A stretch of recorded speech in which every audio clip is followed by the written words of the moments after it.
Recevez mes salutations fraternelles en Jésus-Christ, notre Sauveur. Bon dimanche à chacun. Si vous écoutez ce message en cette journée de dimanche, nous saluons nos frères et sœurs de part et d'autre dans nos différents lieux de culte. Je salue aussi ceux qui nous suivent de loin et qui nous encouragent d'une manière ou d'une autre. Que le Seigneur bénisse son peuple ici, de près comme de loin. J'aimerais partager avec vous sur la voix à ne pas écouter. Vous savez qu'il y a plusieurs voix, et là je parle de la voix VOIX, la voix à ne pas écouter. Ma méditation sera autour de ce thème-là, et pour bien étayer, pour bien introduire cela et que nous saisissions ma pensée, je vous propose une lecture dans le livre de Genèse chapitre 21. Genèse chapitre 21, à partir du verset 14. Si vous voulez bien, nous allons prier, nous allons invoquer le nom de notre Dieu, parce que quand on l'invoque, il répond. La prière, c'est que vous puissiez vous aussi recevoir et être au bénéfice de cette parole, qu'il puisse y avoir une parole dite à propos pour votre âme, pour votre foi. Père Saint, je veux te bénir, te dire merci pour ces occasions que tu nous donnes. Merci pour mes frères et mes sœurs à l'écoute de cette parole. Je prie qu'enfin que l'esprit qui a poussé les uns et les autres, l'esprit qui m'a animé, puisse aussi saisir ceux qui sont derrière leurs écrans, afin que cette parole nous fasse du bien. Je te bénis parce que tu es le même et tu es prêt à bénir encore ton peuple, à relever ton peuple dans ces temps que nous traversons. Reçois notre prière dans le précieux nom de Jésus. Amen. La voix n'est pas écoutée dans Genèse 21, versets 14 à 20. Abraham se leva de bon matin, il prit du pain et une outre d'eau qu'il donna à Agar et plaça sur son épaule et lui remit aussi l'enfant et la renvoya. Elle s'en alla et s'égara dans le désert de Beersheba.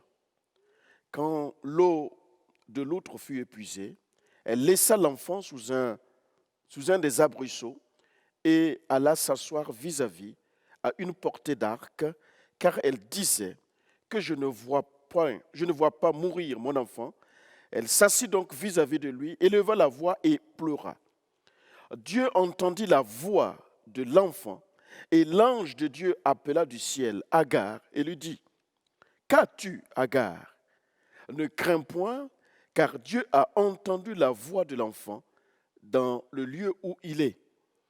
Lève-toi, prends l'enfant, saisis-le de ta main, car je ferai de lui une grande nation. » Et Dieu lui ouvrit les yeux, et elle vit un puits d'eau, et alla remplir d'eau l'outre, et donna à boire à l'enfant. Dieu fut avec l'enfant, qui grandit, habita dans le désert, et devint tireur d'arc. Amen. Et un peu en arrière, quelques pages en arrière, au chapitre 16 du même livre, je vous propose la lecture qui nous explique la naissance, la conception de cet enfant, mais aussi la courte histoire liée à la personne de Agar. Saraï, femme d'Abraham, ne lui avait point donné d'enfant. Elle avait une servante égyptienne nommée Agar. Et Saraï dit à Abraham, « Voici l'Éternel m'a rendu stérile. Viens, je te prie, vers ma servante. Peut-être aurai-je par elle des enfants. » Abraham écouta la voix de Saraï, sa femme. Abraham écouta la voix de Saraï, sa femme. Vous pouvez avancer plus loin au verset 7. L'ange de l'Éternel la trouva près d'une source d'eau dans le désert, près de la source qui est sur le chemin de Chour. Il dit, Agar, servante de Saraï, d'où viens-tu et où vas-tu? Elle répondit, je fus loin de Saraï, ma maîtresse. L'ange de l'Éternel lui dit, retourne vers ta maîtresse et humilie-toi sous sa main. L'ange de l'Éternel lui dit, je multiplierai ta postérité et elle sera si nombreuse qu'on ne pourra la compter. L'ange de l'Éternel lui dit, voici tu es enceinte et tu enfanteras un fils à qui tu donneras le nom d'Ismaël, car l'Éternel t'a entendu dans ton affliction. Il sera comme un âne sauvage, sa main sera contre tous et la main de tous sera contre lui et il habitera en face de tous ses frères.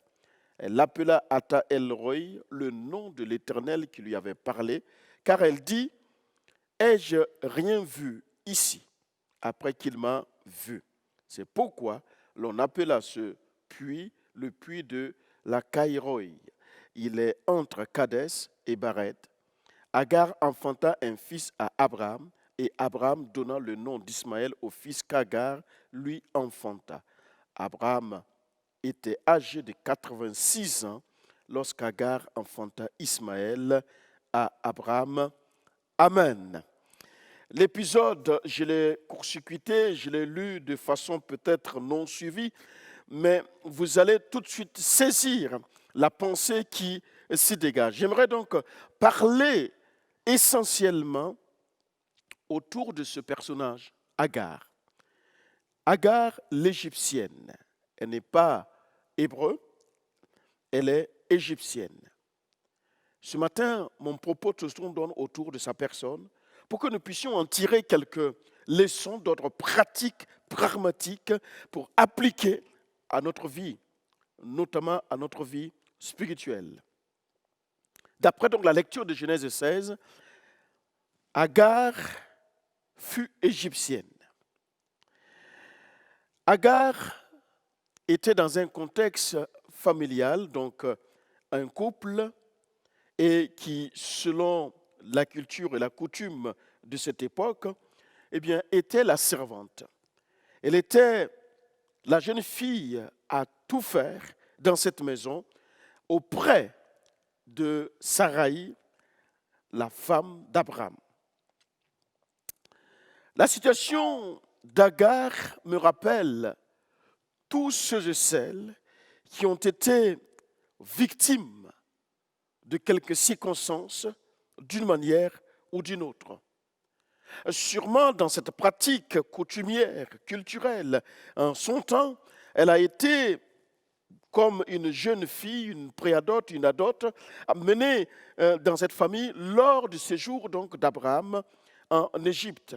Et voilà que, eh bien, les circonstances, puisque c'était la pratique, vont amener Agar à s'offrir à son maître à la demande de sa maîtresse.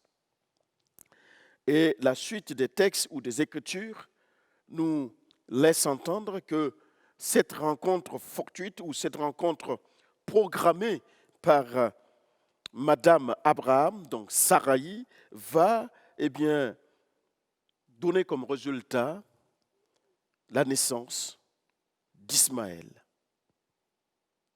Quand on s'arrête un peu sur la vie d'Agar, les quelques éléments que nous avons peuvent nous interpeller et devraient même nous interpeller encore ce matin. Je ne sais pas dans quelles circonstances vous subissez, vous vivez, mais en tout cas, elle a subi le choix de deux familles, sa famille à elle, mais aussi la famille d'Abraham et de Sarai. Et peut-être qu'en ce moment, c'est plus ou moins similaire, la situation que tu traverses, une situation dont tu as l'impression d'être victime des circonstances. On peut être victime des circonstances familiales, victime des circonstances amicales, culturelles même, pourquoi pas. Vous êtes aujourd'hui dans un choix ou encore dans une situation où vous n'avez pas du tout choisi. Je ne pense pas que c'était le choix d'Agar d'être une servante. Cet épisode est crucial dans notre méditation. À ceux qui ont manqué le but dans quelque domaine que ce soit un choix ou quelque chose dont vous subissez, j'aimerais comme Agar que nous puissions comprendre une chose. Frères et sœurs, il y a des voix à ne pas écouter. Oh, quand la voix à ne pas écouter vient de l'adversaire de notre âme, il me paraît assez facile, assez simple, de fuir ou de faire taire, ou même prier, invoquer le nom de Dieu pour que les pensées qui nous assaillent dans ce sens puissent reculer pour nous laisser tranquilles. Mais figurez-vous que là, c'est Sarai, c'est-à-dire celle qui est chère d'Abraham, c'est sa femme. Comment ne pas écouter son épouse? Comment ne pas en faire qu'un? Or, nous savons que le résultat, donc la naissance d'Ismaël, est arrivée parce que Abraham a écouté Sarai. Frères et sœurs, là se pose un véritable souci. Abraham a-t-il simplement écouté, ou bien le couple a pris le temps dans la prière pour invoquer l'Éternel afin d'en arriver à un consensus, à un compromis ou à quelque chose qui serait d'accord tous les deux? Il me semble que si Abraham a accepté de rentrer dans le projet de sa femme en écoutant sa voix, c'est qu'il était plus que jamais partant pour ces choses. Une première expérience. Agar va rencontrer Dieu dans le désert. J'avais l'impression, en lisant les textes, que finalement, Agar servait dans cette maison, la maison du patriarche, mais ne connaissait pas le Dieu d'Abraham ni de Sarai. Et ce qui lui arrivait va lui permettre de rencontrer Dieu. Est-ce que vous me suivez de façon fine? C'est-à-dire que la situation qui semble être sous le contrôle de Sarah, finalement ne l'était pas, puisque la somme de cette manière de procéder va amener Agar à rencontrer Dieu dans le désert. Oh oui, puisque quand les choses se sont enclenchées et que Agar devrait s'en aller, là aussi une fois de plus, à la demande donc de Sarai. Entre-temps, Isaac était né, le fils de la promesse, et des soucis relationnels vont jaillir dans la maison. Et il a fallu que Agar soit comme bannie de la maison, textuellement. C'est ce qui s'est produit et au départ, Agar, laissée pour s'en aller avec son fils Ismaël, se retrouve donc comme emprisonné dans ce désert. Et c'est là que Dieu va faire la rencontre formidable. Oh oui, je sais qu'il est question de l'ange de l'Éternel, mais derrière cette notion, cette appellation, c'est Dieu lui-même. Dans nos déserts, Dieu est prêt à nous rencontrer. Même dans les déserts où tu as subi, Dieu est prêt à te rencontrer. Il n'y a pas un seul désert où Dieu n'est pas apte, n'est pas prêt à te rencontrer. Quelle que soit la couleur de ton désert, que tu l'aies choisi, que tu l'aies subi, ou que ce soit les erreurs de tes propres choix, Dieu est toujours prêt à te rencontrer dans le désert. Avez-vous remarqué dans notre première lecture, Genèse 21, verset 17, comment Dieu, en la personne ou encore derrière l'ange de l'Éternel, pose la question: qu'as-tu, Agar? Et l'enchaînement de la phrase me laisse entendre que non seulement Dieu connaît la réponse, Dieu connaît la raison, mais la question est posée: qu'as-tu? Dieu enchaîne. La lecture nous enchaîne dans cette réalité. Ne crains point, car Dieu a entendu la voix. Dieu a entendu la voix. Si vous avez remarqué notre lecture en 3 phases, il a été question certes de personnages qui ont été cités, mais il a été question de voix. De voix. Abraham a écouté la voix de Sarai. pour la naissance d'Ismaël, mais pour bannir Agar de la maison.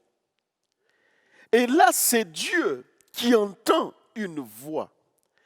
Et ce n'est pas n'importe quelle voix. Une lecture minutieuse m'amène à comprendre que, en fait, dans ce désert, alors que la mort était à la porte de ces deux personnes, donc Ismaël et Agar, eh bien, comme une mère, comme une véritable mère, elle s'est éloignée pour ne pas assister à ce drame. Et pendant qu'elle s'est éloignée à un jet d'arc, eh bien, Dieu entend la voix de l'enfant. C'est elle qui pleure, mais c'est Dieu qui entend la voix de l'enfant. Le Dieu qui nous rencontre est celui qui nous renvoie dans le processus. Et ce qui m'est cher dans cette pensée, c'est qu'il y a comme derrière cette situation, il faut le dire, un peu chaotique, il y a comme un fil conducteur, il y a comme un Dieu qui cherche à toucher, à rencontrer une vie, celle d'Agar. Tant que ce n'est pas encore fini, mon frère, ma soeur, ne quitte pas le processus, rentre et humilie-toi. C'est ce qui va se passer. L'ange dit à un moment donné à Agar, rentre et humilie-toi devant ta maîtresse. C'était déjà pas évident, c'était une humiliation déjà assez profonde. Mais ça a été recommandé. Il y a des processus dans lesquels vous ne pouvez pas sortir tant que ce processus n'est pas terminé. Et le processus engagé dans ce texte, c'était d'amener Agar à apprendre à écouter la voix de Dieu. Plusieurs se retrouvent parfois en train de se forcer ou en train de forcer les choses. J'aimerais dire à ces personnes encore ce matin, laisse Dieu être Dieu dans le processus. Vous savez, devant Dieu, les processus sont aussi importants que la finalité. Ce n'est pas la fin simplement, mais la manière dont Dieu s'y prend pour arriver à la fin de la chose est plus que jamais important. J'aime bien ce texte de Proverbes chapitre 3, verset 5. « Confie-toi en l'Éternel de tout ton cœur et ne t'appuie pas sur ta sagesse. » Frères et sœurs, quelle expérience! Comme une deuxième expérience dans ce texte, Agar va vivre la miséricorde de Dieu. C'est-à-dire le caractère personnel, le caractère permanent du regard de Dieu sur une vie. Je dis bien le caractère personnel, c'est qui caractérise Dieu. C'est qui fait de lui un Dieu miséricordieux.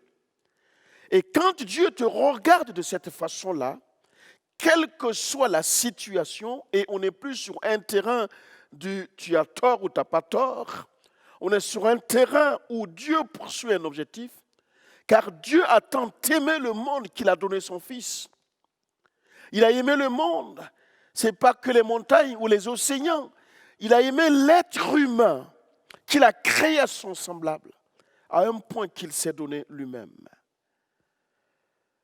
Agar va être ramenée à l'endroit où elle doit corriger, là où elle doit apprendre à écouter Dieu.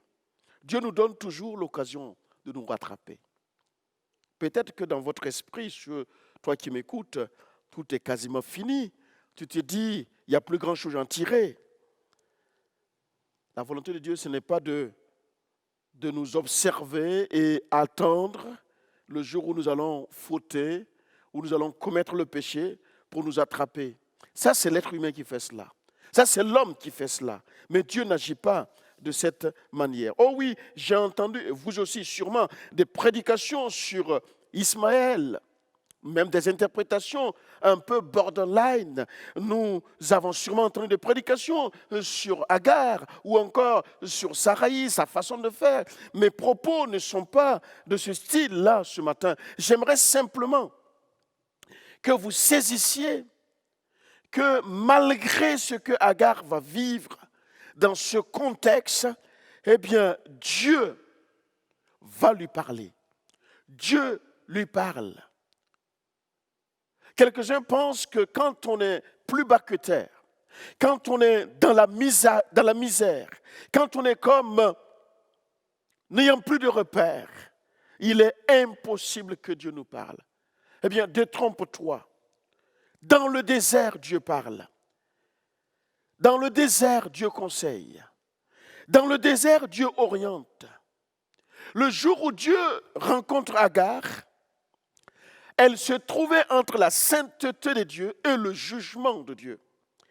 Et ce matin, je prie que l'Éternel, que là où tout le monde attend que tu périsses, eh bien, que là, la miséricorde de Dieu se manifeste.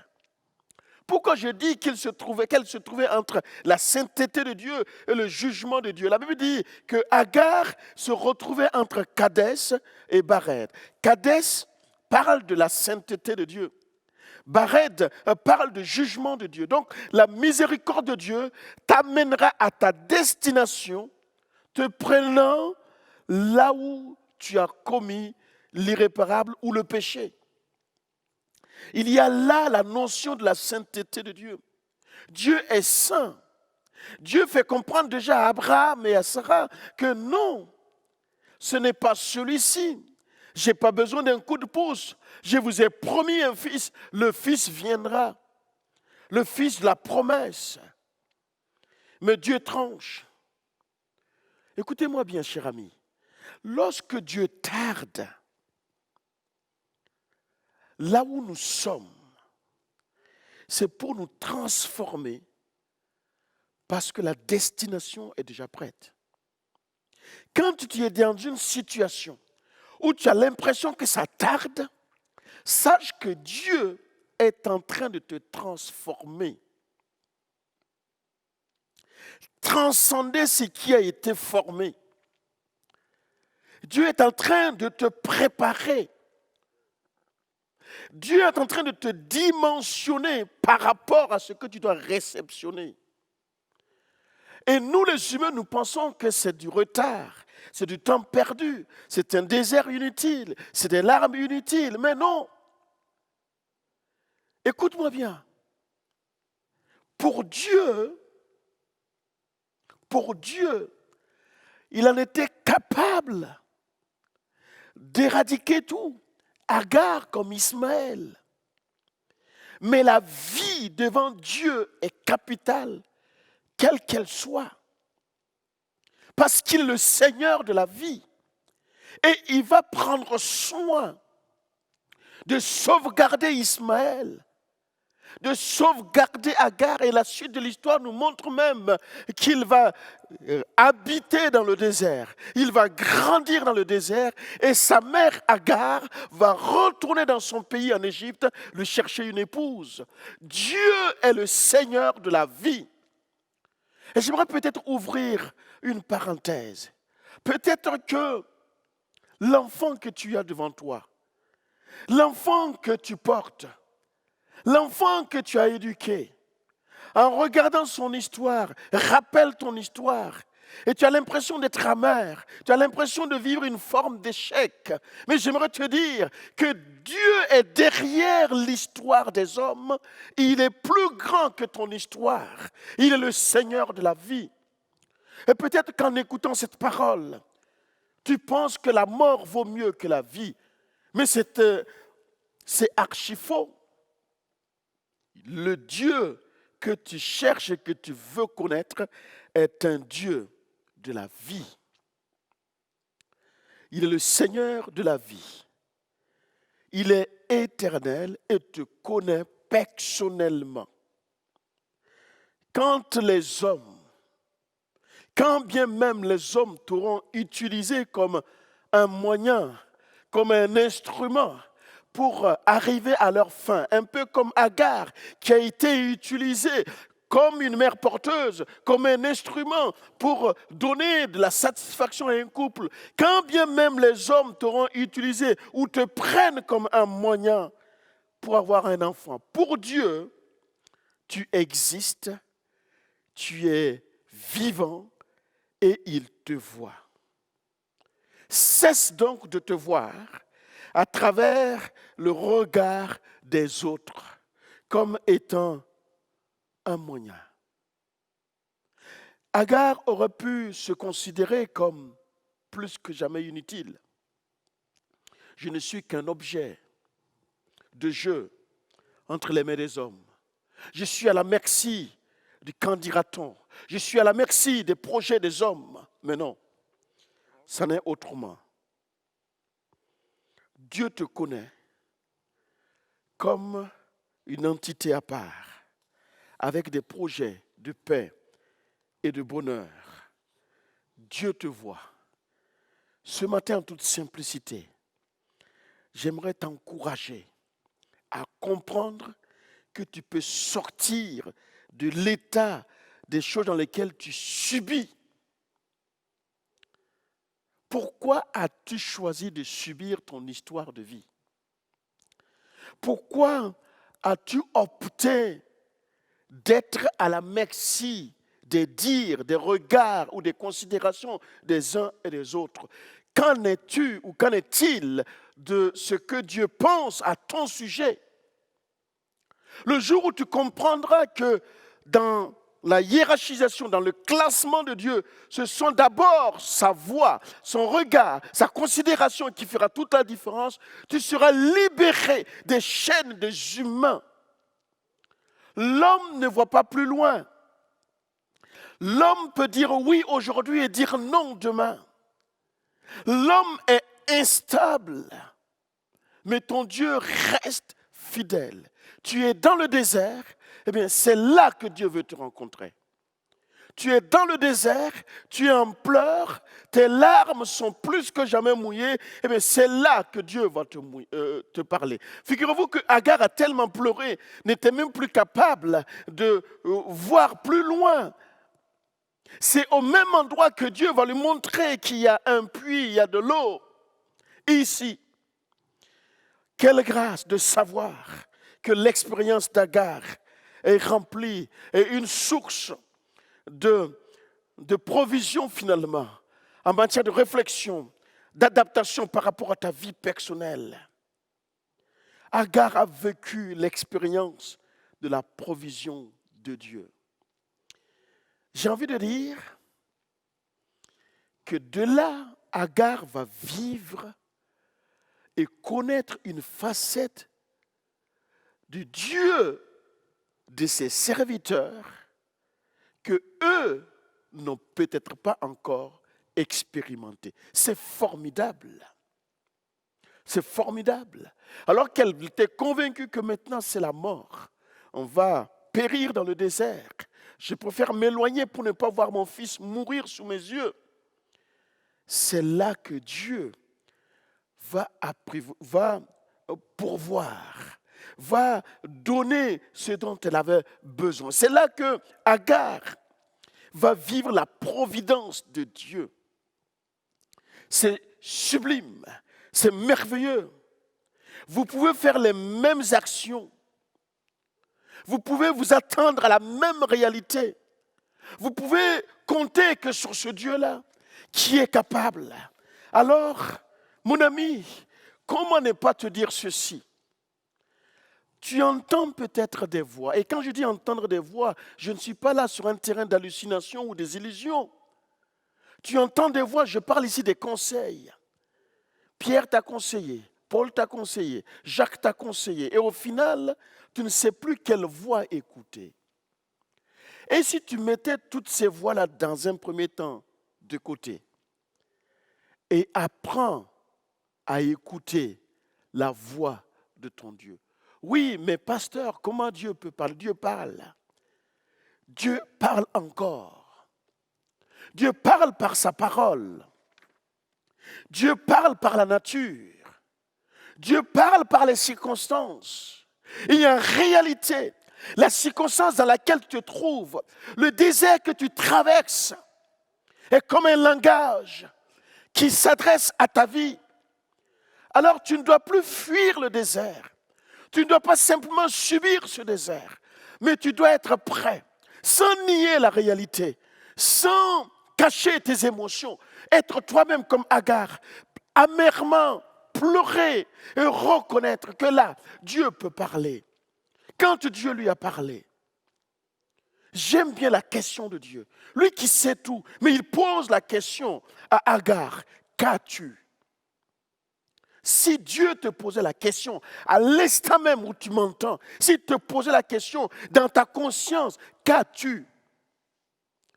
Auras-tu une réponse? Parce que souvent, il y a des formes de souffrance, il y a des formes de difficultés qu'on traverse. Et lorsqu'on nous demande qu'est-ce que vous avez, qu'est-ce qui vous arrive, on ne sait même pas par où commencer. On ne sait même pas par quelle phrase commencer. Tellement que tout est brouillon dans notre entendement. Ce matin, ou encore l'heure à laquelle tu es en train d'écouter ce message, le Seigneur te pose la même question. Qu'as-tu? Qu'as-tu? Qu'est-ce qui t'arrive? Qu'est-ce que tu vis qui est plus grand que Dieu? Qu'est-ce que tu traverses qui puisse paraître irréparable par rapport à Dieu? Non, mon ami. Il y a une voix que tu devrais écouter maintenant. La voix de Jésus-Christ. Cette voix-là, elle parle à ta conscience. Cette voix-là, tu l'entends au fond de toi-même. Tu comprends exactement là où cette voix veut t'amener. Ce n'est pas la voix d'un marabout.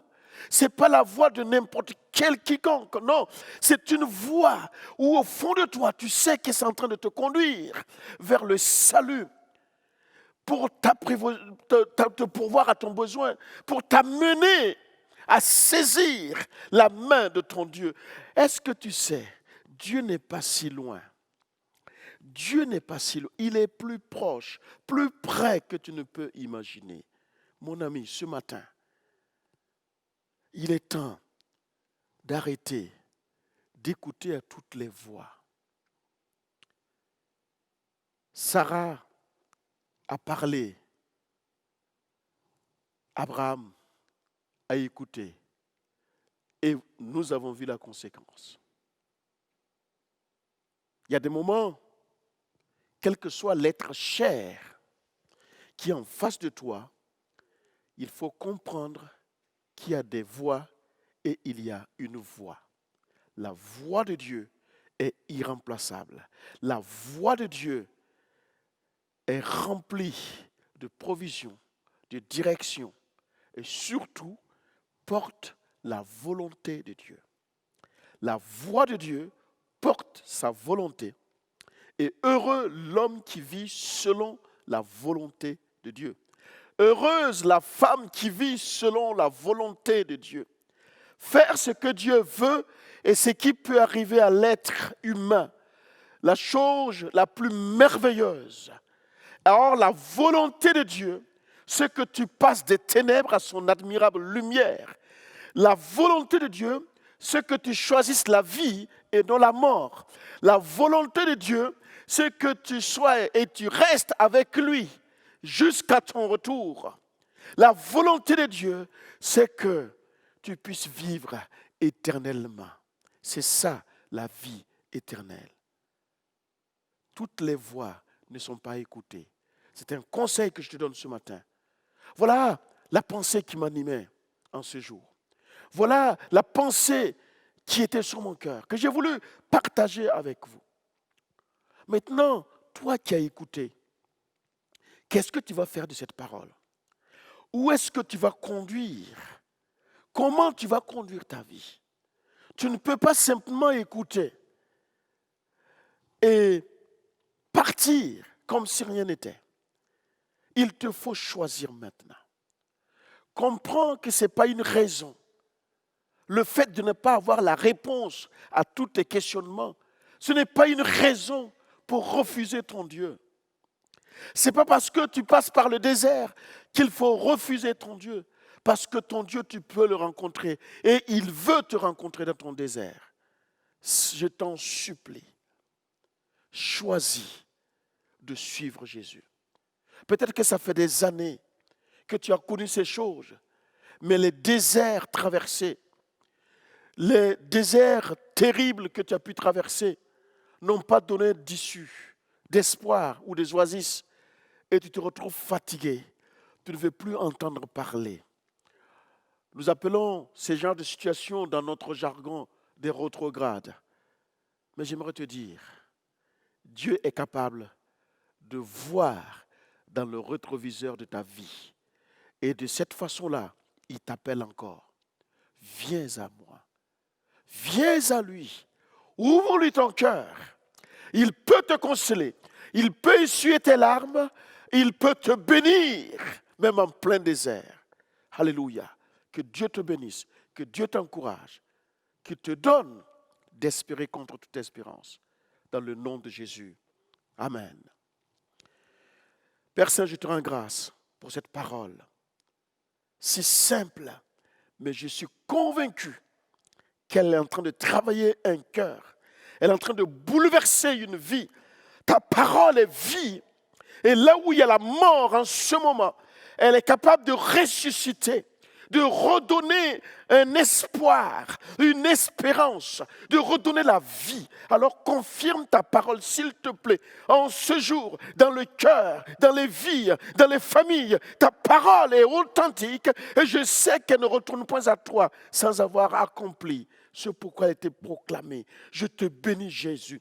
Je te rends grâce. Le Dieu qui a été là au temps d'Agar, au temps d'Abraham, au temps de Sarah, au temps d'Ismaël, le même Dieu est là. Et quel que soit le désert, il est celui qui est capable de faire jaillir des oasis au milieu du désert. Alors fais-en pour mon frère, pour ma soeur, qui est dans ce besoin.